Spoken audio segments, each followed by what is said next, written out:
Welcome to the Church Solutions Podcast, brought to you by JSL Solutions.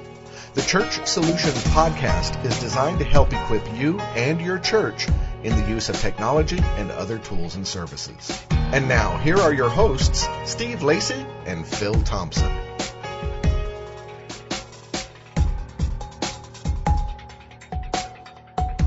Well, hello and welcome to Church Solutions, the Church Solutions Podcast. My name is Phil Thompson. And I'm Steve Lacy.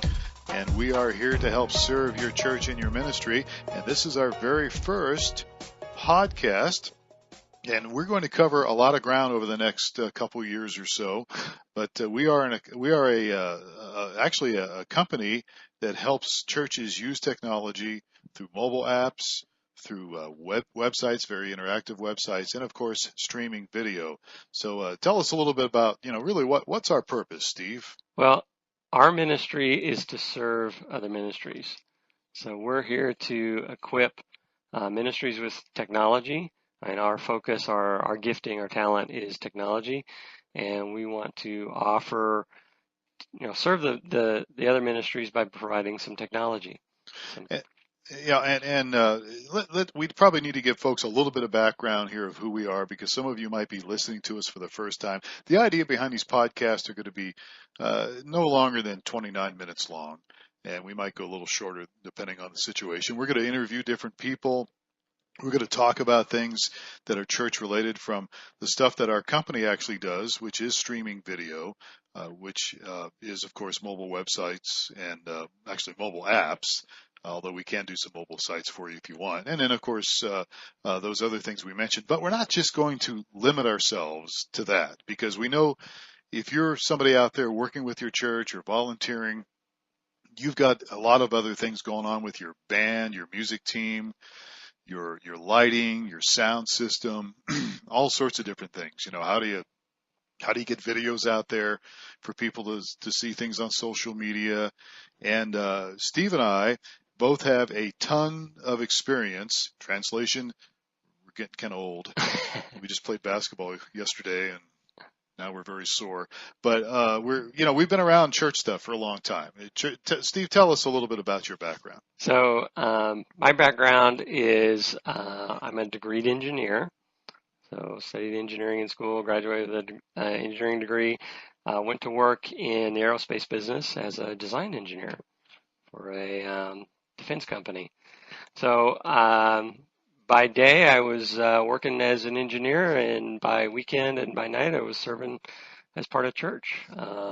Various roles, including board member, deacon, other church leadership positions, as well as serving on the tech team, on the AV team. So, and you are famous for actually being on the internet before there was an internet. That's right? true. That's my claim to fame is before there was a World Wide Web, before there were web browsers in the aerospace business, we were on the internet, actually sending CAD, computer-aided design models, back and forth between different companies, and doing some really cool, fun stuff, making early prototypes by doing CAD models and sending them to CAD manufacturing facilities. And I have no idea what a CAD model is. A computer-aided design model. So we would design stuff, and they would use what was at the time stereolithography and build the plastic parts, which are just starting to hit the commercial world today.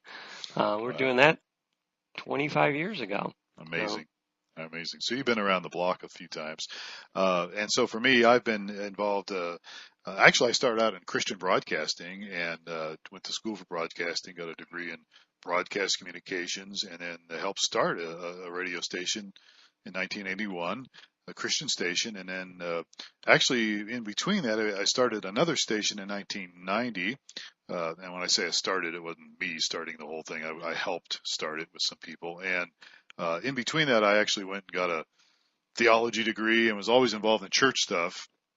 At the same time I was doing Christian broadcasting, and so I was involved in church stuff, from worship leading to, like you, sitting on leadership teams, and then actually speaking, and eventually I actually did some pastoring and actually helped start a few churches and actually started my very own church in Kansas with the help of some other people. So we've got kind of an interesting background between us because we've got some, church background and a lot of it, and then tech stuff Right. as well. So it's a nice little thing that we are able to give people some help in those different areas. And so, as I mentioned, the podcast here, it's going to be related around tech stuff, but we also can help you with stuff like finances and leadership team stuff and those kind of things. And anything that revolves around a church. Right. People can learn from our mistakes. So Exactly. We've been around a while. We know what doesn't work, huh? And a few things that do work. Yeah, we've had success. We've had failure too, but that's part of life, right? So, okay, so let's get to our real topic today. And by the way, we always want your feedback for these podcasts. So let us know. Support at streamingchurch.tv. Support at streamingchurch.tv. You can always go to one of our websites, which I'll talk about later. But we'd like to get your feedback on what you'd like to hear, what you'd, even send us questions. We'll answer questions. And so this is for you. So we want to tailor it towards you. But one of the things I get hit with a lot, and especially since I've been doing church work like you have, Steve, for a long time, is how do I get and keep the right volunteers, and especially in the area of tech teams. And that's a difficult subject sometimes to really get into because there's a lot that covers. But tech teams generally cover, when I think of tech teams, I think of your sound team, lighting if you have some extensive lighting. I think of video, and not just live streaming video, which we specialize in as a company, but also archives that we specialize in, but then also video for just in-house video, because a lot of churches these days are running some pre-service videos on their projectors or screens, right, and even afterwards. So that's what I think of tech stuff. I mean, is that that lines up? Yeah, exactly. I can't think of anything else. I mean, other stuff is maintenance. Right, and every church has got some form of a tech team. Yeah, I mean, even if you're just doing audio. Right. Which, by the way, audio is great. If you're doing audio and doing a podcast, that's very good. So we can help you in those things. So the main thing is you're going to really begin to recruit, and I'm going to talk a little bit about how do you recruit for a tech team. How do you do that? And so the first thing you've really in your mind or your team's mind, you've got to know what you're looking for and who you're looking for. And it's not just pushing buttons. So here's what if you don't get anything else we're saying today, get this, okay? You need to focus more on a person's ability to kind of be artistic than they are their ability to push buttons. Yeah. Why do I say that? Well, why do you say that? So generally when you're talking tech stuff and you get up in front of people, you list something in your bulletin or whatever, you'll get some people that are kind of techie people that like to push buttons, that are interested in tech stuff. And that's good. That's good. But here's what I have found has happened over the years. And I'm going to give an example. I'm probably going to step on somebody's toes here, but I know you're good at that. I know I am. I always say what everybody is thinking. I have a couple good friends that have been running sound and stuff for many years. Okay. They ran sound when I led worship 20 years ago. And for 20 years, they are servants. They are great guys, and they can run cable and they can get your board, set up and everything. Is it true you can recognize the tech team guy at church? Just by looking at him? Well, I don't know about that, but this guy, actually, a couple of guys I'm thinking of, have been doing this for years. Although after, I don't know about your church, but we generally will have kind of a meeting on Mondays or Tuesdays to talk about, how the service go, how our services go, how did the presentation go, and we'll talk about things that were good and things that were not so good. And one of the things that generally comes up on a regular basis, at least at a couple of churches I've been involved in, have been, well, the sound didn't really come across very well. It didn't sound very good. The mix wasn't good, or they missed this or they missed that, and that. And I've heard this for years, and it dawned on me one day that there are some people that are great at pushing buttons, but not everybody has a good ear Mhm. for mixing sound, Right. or even a good eye for lighting, or eye for art stuff that you want to put on your slides or Right. your things. Does that make It's, sense? yeah, and the role I think would appeal to the guys that were, ooh, I get to push buttons and I know how to push buttons and I enjoy doing that sort of thing. And so I would assume you're getting a lot of church tech team volunteers um, that are really good at that. And we say, oh, great, you know how to push buttons. Let's put you in charge of Right. button pushing. Yeah. And yeah, so And things can. it could be your audio board, could be, if you have multiple lighting situations, it could be a lot of different things. But I recently was helping this one church out, and their sound was great, and the guy mixing their sound was really good. And I asked him afterwards. I said, you really are good at mixing sound. How long have you been doing this? He goes, to be honest with you, I was a musician for years, and he actually has MS. And so as his MS unfortunately has developed, he's in a wheelchair now, and he really is not up leading or playing instruments anymore, but he decided he would help his church out by going behind the audio board, but the mixing board. Right. He does a great job. And what he said, he goes, yeah, I've been doing this for years. He goes, and I'm a musician. You got to develop that ear for Yeah. what you're doing. Yeah.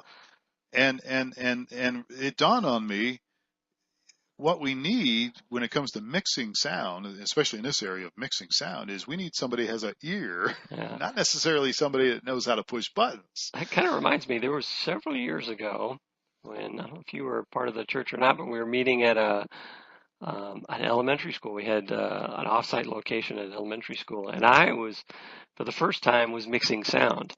And so, I could definitely mix the sound, but I do not have the musical ear gifting. And after a while, they kind of gently replaced me.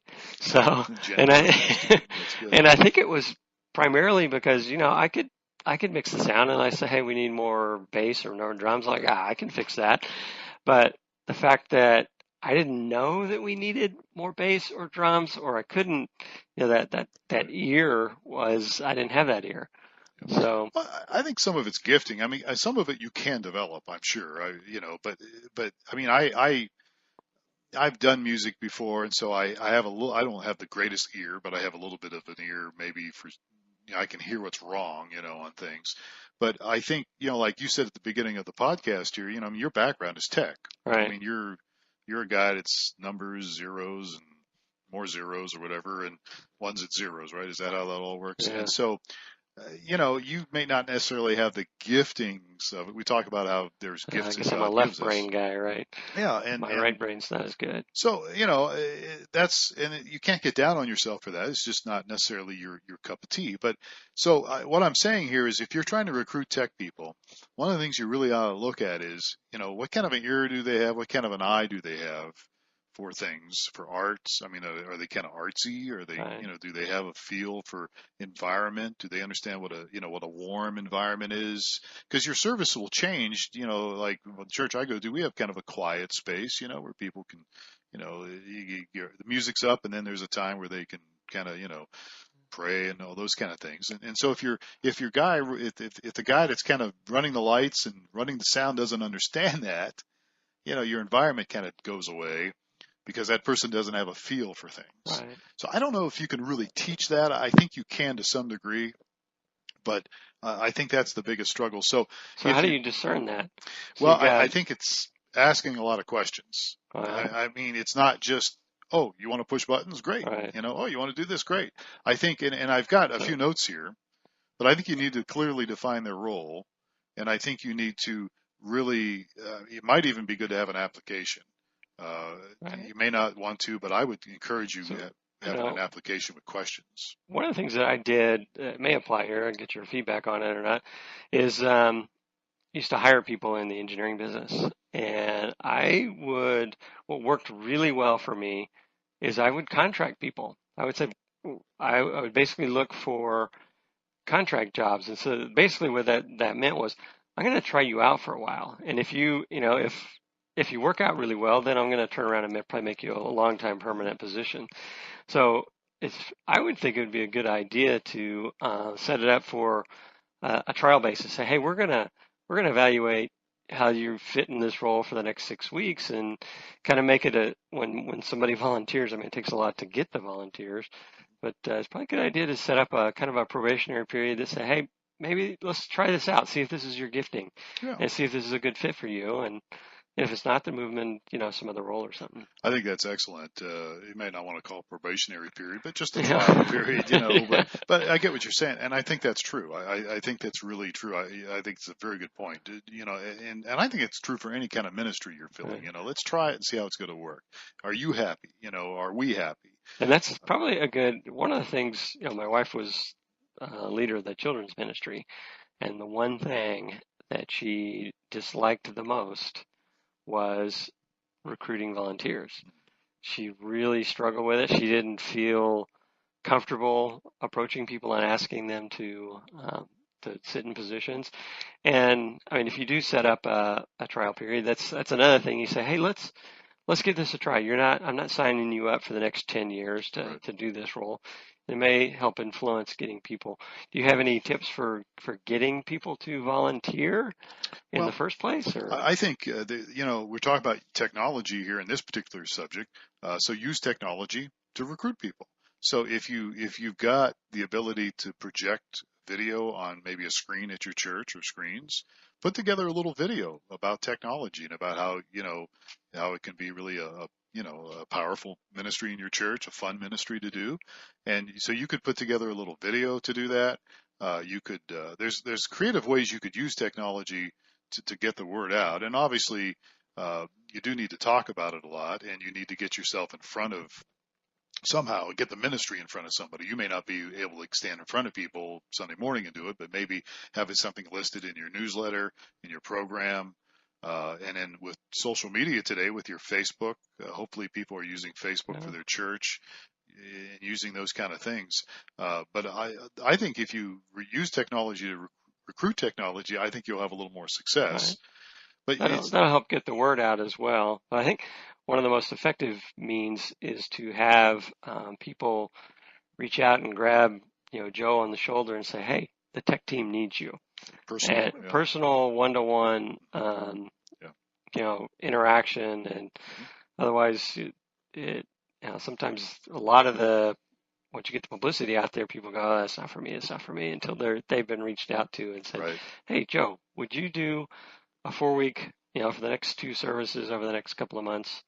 Volunteer, help us out on the soundboard or whatever." That tends to be a really effective way to get people involved. You really do. And again, try to look for the art part, I don't know how to say it, the artistic part of the people. Do they have it? And if they don't, maybe they could push buttons in another area that may not require, a sensitivity of how's it sound. So what if you've got somebody that has no tech experience or no tech background, but you've got, you can see in them that they were, they used to mix music, or they were really into bands. Maybe, or they play once in a while. Yeah, they played once in a while, or they sing or whatever. Yeah. What are they? Would that be a good person to have? Or? I think it is. I think it's easier to teach people how to push buttons than to teach them how to hear something. Again, it gets back to, you have a gift, in that area. And so I think anybody can learn the sliders and learn how to push buttons and shut something off, turn one channel on, turn another one on. And there's always going to be people that can help you hook up cables and stuff. It's not that big of a deal. But I mean, I just, again, Steve, it goes back to what I've been, my experience. I mean, I mentioned at the very beginning of this thing, one guy I've known for 15, 20 years running the same sound, but there's still the same complaints every Monday morning with the staff gets together about how the sound the mix wasn't good. Well, it could be the person just doesn't have the gifting to do that. But if you get somebody that's got the gifting, they can learn to push the buttons. That's my take on it. All right. So you mentioned back that you should put together an application. Well, you should define the roles, and I would, and again, this is to help get people and also keep them. So I think if you're, put an application together, doesn't have to be real extensive. get their name and their email address, their phone numbers and stuff, and then begin to ask them some questions. And then, if they're new to the church, you might want to find out, maybe a little bit about their background, where they've been, where they see themselves going. It doesn't have to be real extensive, but I think, honestly, if you're managing a team, you need to try to get organized and know who your people are and know their strengths and weaknesses. So, and I mentioned about, defining their role, and that can evolve a lot. That can change a lot. I mean, we've all been doing church stuff for a long time, and you sign up to do something and you end up doing something else, and that's normal. But it still would be good for them to understand where you're going with it, what you're looking for, and what a role they would have. And then, you mentioned the thing about giving them maybe, a month or two of really, trying to see if it works. And if it does work, if you can build a team and not wear people out, Mm-hmm. that's the next big thing. Yeah, so how do you do that? How do you avoid turnover or keep a team going and keeping them happy?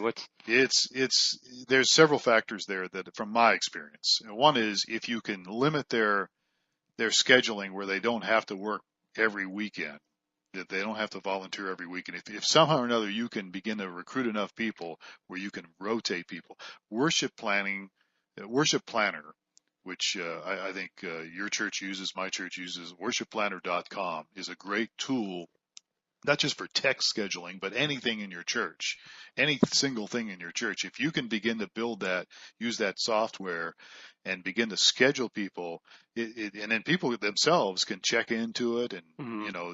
Prove their deal or say they can't make it. But I think people need to know that you're not going to work them to death.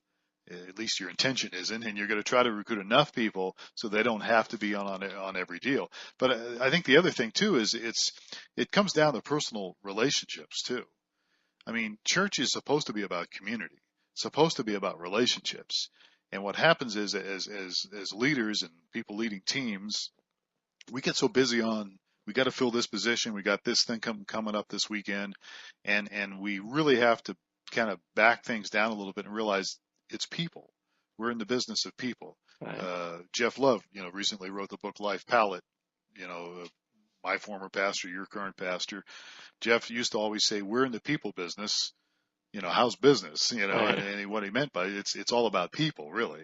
And actually, I think he stole that from John Maxwell. But anyhow, the bottom line is it's relationships. And so I think you need to have regular tech team meetings or whatever ministry you're doing in the church. And again, I know it's another meeting. We got another meeting we got to go to, but have some fun with it. Bring some pizza in or something, do something and make it so that it's not an all-nighter, schedule a meeting for maybe an hour. Another thing I think is important to emphasize is as you get your volunteers, you need to communicate that they're not volunteering they're volunteering to serve the church, but that's their ministry. I mean, it's their act it's a form of worship to God to commit your time and talents and whatever it may be to, apply your gifting in an area of need. So I think it's important to emphasize that, that it's a form of worship for people to be able to serve. So they're serving, an audience of one rather than serving, a congregation or a church. I need to communicate that it's a form of worship, and it's a good thing. Puts everything in perspective and allows people to create a personal relationship with their service as well as they use it as a ability or an opportunity to serve. Yeah, and that's true. And then, we need to go easy on our people too, because everybody makes mistakes. And so, you're doing this as unto the Lord. And yeah, maybe you didn't turn the lights on the right time, or maybe the camera was out of focus, or maybe, Susie doing background vocals wasn't up high enough. Everybody makes mistakes. So you got to go a little easy. Now, I think there's times where you could have these not weekly meetings, but whatever it is, a monthly meeting where you maybe do a little training.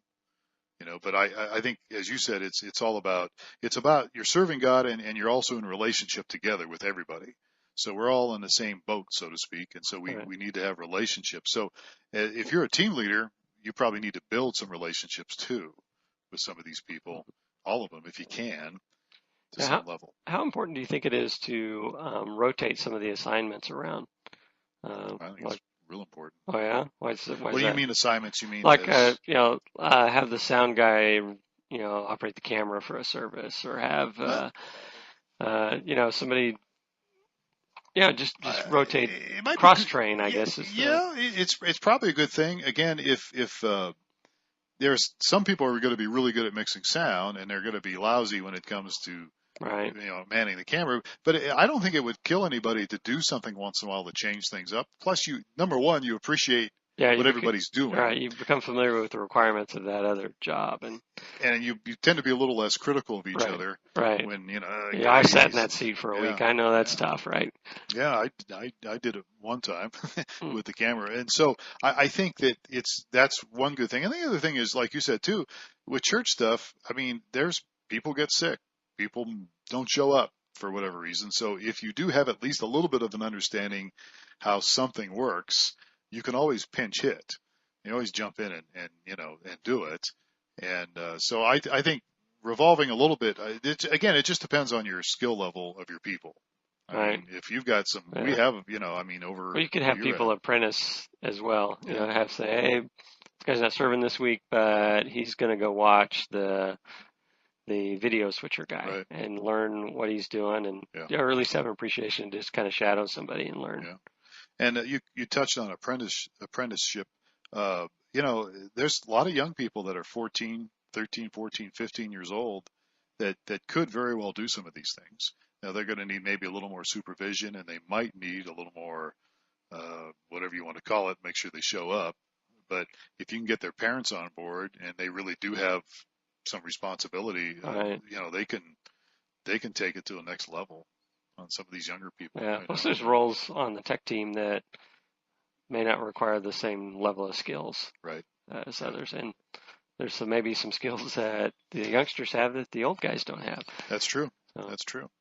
So we're about out of time here on this podcast, but again, keep in mind, regular tech team meetings will help with the people you've got, and maybe invite new people that are interested. That might be interested, have them come to a meeting, and again, make it fun too, have some food or something in it. So we're about out of time. But again, my big point for this was, don't just find somebody that wants to push buttons, but find somebody that if you can discern, has an ear for music, has an ear for sound, has an eye for artistic stuff. Because, as we said, we didn't really touch on this, but there's music slides that go up usually. If you have projectors and people, are looking at the screen while the music's going on, there's lots of creative things you can do.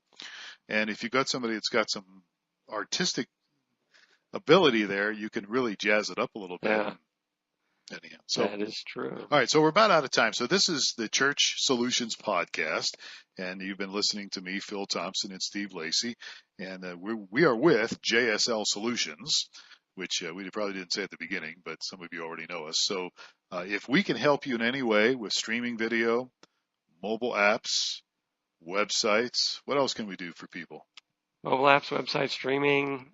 We can help you with your tech team. We can help you. We can help you on your church board. Exactly. Well, as we said at the beginning, we do have a lot of experience. As JSL Solutions, yes, we have a limited product offering, but we have a heart to serve in all kinds of areas, and we understand church. Well, and we've got a lot of connections with people. I mean, people that can help write books, people that can, consult. We've got some relationships ourselves. If it's not us, people that can make videos for people, we can point you in the right direction. Oh yeah, to some definitely. of that stuff. So all right, so we're out of time. So again, we'd love to hear from you. Give us some feedback not only on this podcast, but on maybe future podcasts you'd like to hear and have us talk about. And you can always reach us. We've got several websites. One of them is streamingchurch.tv. The other one is churchapp.live.com. And then there's another one called myflock.com. And we've probably got a few other ones floating around out there. But those are several places you can find us at. And you can always contact us through that or support at streamingchurch.tv. So, Steve, thanks for spending some time with us today. All right. Thanks for having us. And folks, thank you for listening. And we're going to do this on a weekly basis. So catch us next time. And we will talk to you soon. Take care and have a great day.